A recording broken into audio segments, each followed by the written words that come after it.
right, take one. Hey Joelle, I just want to make quick video for you to hopefully give you some tools to learn more about how to integrate the cello into the worship band environment, just because the worship band environment is a little different than like a typical orchestral or band environment. And that's not to say that we can't integrate it. It's actually really beautiful when we integrate orchestral stuff with worship, and Eastbrook's actually a church that does that pretty well and pretty consistently. It just means that there's some steps we have to take to help us as a band get ready to integrate you as a cello, and then steps you have to take as a cellist to integrate into the band environment well. And a lot of that stuff I wouldn't expect you to know, because if you've never done this before, like, how would you know? And so the goal of this video is just to provide a foundation of some things to help you kind of get off the ground, or to start off well, right? And then hopefully this can be like the start of like an ongoing process of learning, right? Because you are the first cellist this year, or the first string instrument this year that we're trying to integrate. So the band will have to get used to you, and you'll have to get used to the band. I'll say, I think it's gonna be really fun. Don't be overwhelmed by it.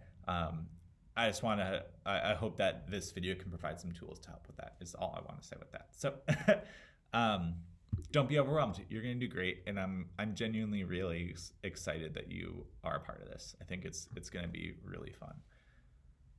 Okay, so a few things we want to do. The first one, I just want to explain different types of physical music, because there's a lot of them, and we might use different types of music in the course of this year. So I want to explain that.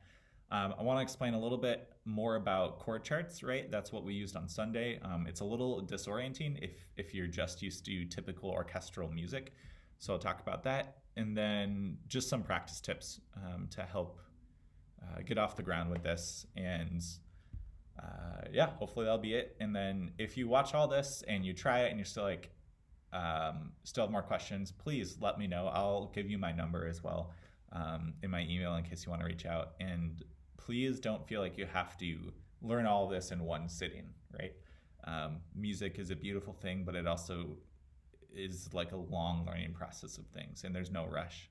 We want this to be fun and worshipful, and stress is not fun and not worshipful. So, all right, so let's dive in. Let me just take a second and explain the different types of music that you might come across in the worship environment. The first one is what we saw on Sunday with chord charts, right? The chord charts show the chords and where they're placed according to the lyrics, instead of like straight up measures like you would see on a traditional piece of music. These chord charts are the most common piece of music or form of music that you'll see in a lot of worship environments. And that's primarily because it provides a lot of freedom to the band. It provides freedom to change the roadmap easily, so the order of different parts of the songs. In some ways, it actually makes it easy to change keys if we need to change keys. And it condenses the amount of paper that you need on your music stand, which sounds kind of silly, but like some of these songs, if we had the full orchestral sheet music for like a song, it would be like 4, 5, 6 pages that you'd have to flip through, versus a chord chart condenses a lot of that into 1 or 2 pieces of paper, sometimes 3. So chord charts provide us a lot of freedom and ease, but in order for us to read chord charts well, there's a process, there's a learning process we have to go through to get from traditional music to chord charts to experience and use that freedom well. So I'm not expecting you to like be fully comfortable with chord charts right now. I think that'll be a process, but we're okay with that. Like we're all about learning and growing, and growing in the gifts that God has given us. So chord charts is the most common form. Next form we'll see is lead sheets. So lead sheets show the main melody on traditional music staff, right? So this is what pianists will sometimes use to teach like melodies to lead vocalists and such. And typically lead sheets just show the melody. Vocal sheets is another form of music we'll see, and typically this shows like a 3 to 4 part vocal harmony arranged for that particular song in that particular key. And this is typically pretty similar to like what you would see like a pianist using in an orchestral environment. And then the final form of music is probably what you're most used to, which is the orchestral part for a particular instrument, right? So this would be like the cello part written out on a musical staff for a particular song in a particular key, which is wonderful, especially when you have like a bunch of orchestral instruments in a worship environment. Like that's so beautiful. Even like last weekend when we had the Academy come and join us as well. The kicker with that though is that not every song that we do has an instrumental part written out for it. So that means that we might do some songs where there's not a pre-written cello part, and that's totally okay. We'll come up with some plans for how to cross that bridge. But that is one of the reasons why it's difficult to use that. It doesn't mean we can't use that. I do want to look at online for some cello parts of the songs that we are doing for this particular set list and send them over, because I think that might help you get started there. But just be aware that at some point we might have to freestyle a little bit, and there's some ways we can do that. So those are the typical kind of forms of sheet music you'll see. Next thing I want to talk about is how do we read chord charts, right? So we talked a little about this on Sunday, but figured going over it again would help. Chord charts, again, show the placement of chords over lyrics, which can sometimes make it difficult to just quote unquote like sight read a chord chart, because it doesn't necessarily give you every measure of music written, but it does give you guides. So this is the first time, and I'll bring it up again, first important disclaimer that the best way to read a chord chart, the first step is actually knowing the song and getting it stuck in your head. Because the chord chart gives us less information than other forms of music, it works best when we have the musical context of that song, right? So if we were doing Our God, the first step I would say, and we'll talk about this in a second, is to just listen to a recording of Our God over and over and over and over and over again, just to get it stuck in your head. That will make it easier over time and to read chord charts more confidently. I think David brought this up in practice as well, but on a chord chart, sometimes you'll see instrumental sections marked by different lines, and the distance between those lines is a measure or a bar. And within those lines, you'll see the chords that are to be played, or the notes that are to be played in that measure. If you see a chord that's placed at by the first line, that means that you play the chord on, if it's a 4/4 measure, for example, you play the chord on beat 1. If you see it on the second half, you play it on beat 3, for example. Though that's just the most common. If there's multiple chords within the distance of a bar, typically that's how you would divvy it up, right? Is play one note for two beats, so you'd have a half note and then switch chords to another half note. And the other thing to point out about chord charts is when you see a slash chord, aka if we just have like a G over C, it means that if you picture a piano, the right hand would play a G chord and the left hand would play a C chord. So again, it's a G on a higher octave and a C on a lower octave.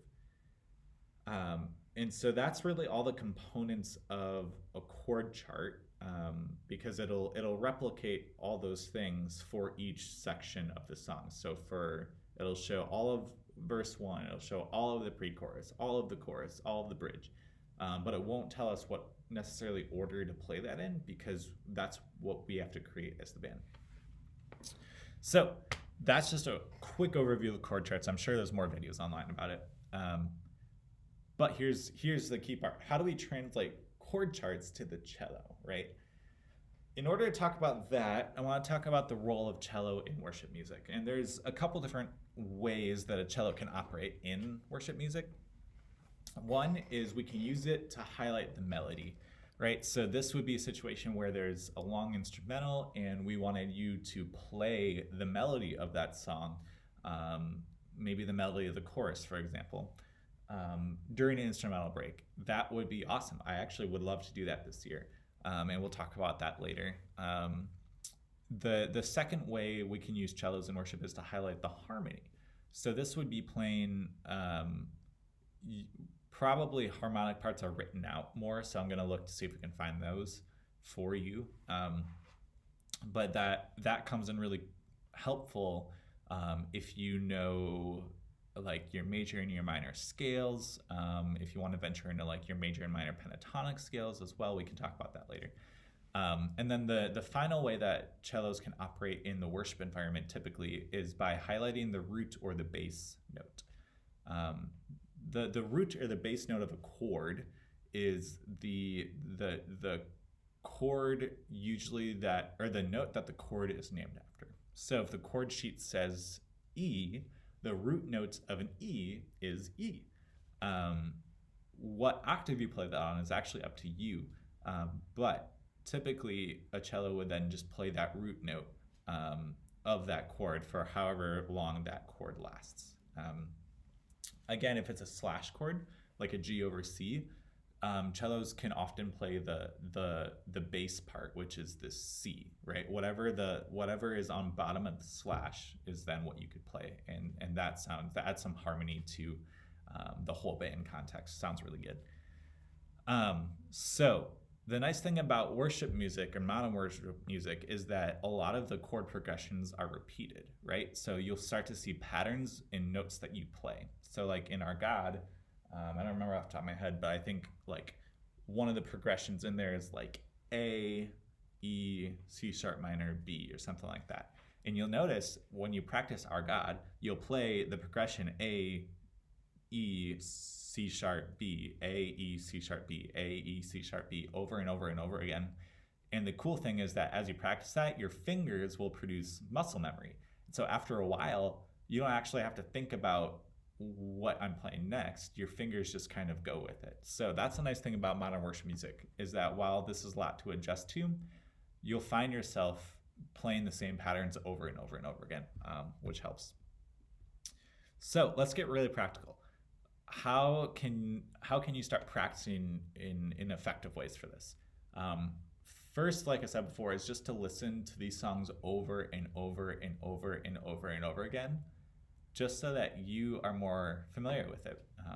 The more familiar you are with a song, the easier like reading a chord chart will be, and the easier just playing from any form of music will be if you know the song, if you know the melody in your head.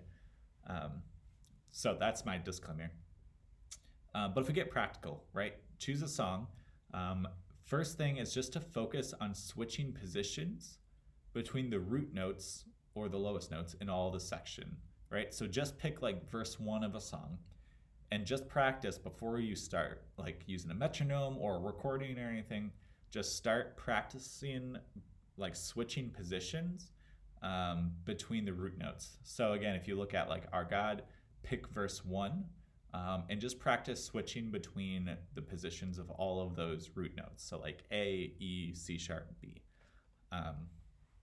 Second step is to set a metronome to the BPM that you'll see at the top of the chord chart usually, and practice switching positions according to the chord chart, right? So again, if we are looking at verse 1 of Our God, switching between those notes like you were practicing before, but doing it with a metronome is going to be the next step. And then if you need to slow down to get the position changes first, that's totally okay. I do that. I'm learning the drums right now, and I have to do that a lot. I have to slow the tempo down so I can think about really what I'm doing. And then over time, I'll speed it up. And that helps me learn with confidence quite well. And then at some point we can talk about like playing with a recording of the song. The difficult part is that it's hard to find recordings in keys that are different from what the artists originally recorded them in sometimes. So that gets a little challenging. But for now, let's just focus on switching between the root notes of the song, and then doing that with a metronome. And then again, I'm going to say it again. Best way to do all of this is to listen to the songs over and over and over and get them stuck in your head. I know it's going to feel repetitive. It's going to maybe make you sick of the songs eventually, but that will tremendously help you read chord charts and feel comfortable playing that over time. So all that being said, I will try to find some cello parts to print out and give to you. I think that'll help I think that'll help you integrate with us, and I think it'll help the band integrate the cello well. So let's try that, and I will send you some other stuff, and it'll be great. So have fun. I appreciate you saying yes to being on worship. I'm excited about it, and let me know what you need, because I want to be on your side. I don't want this to be stressful. So thanks. See you later.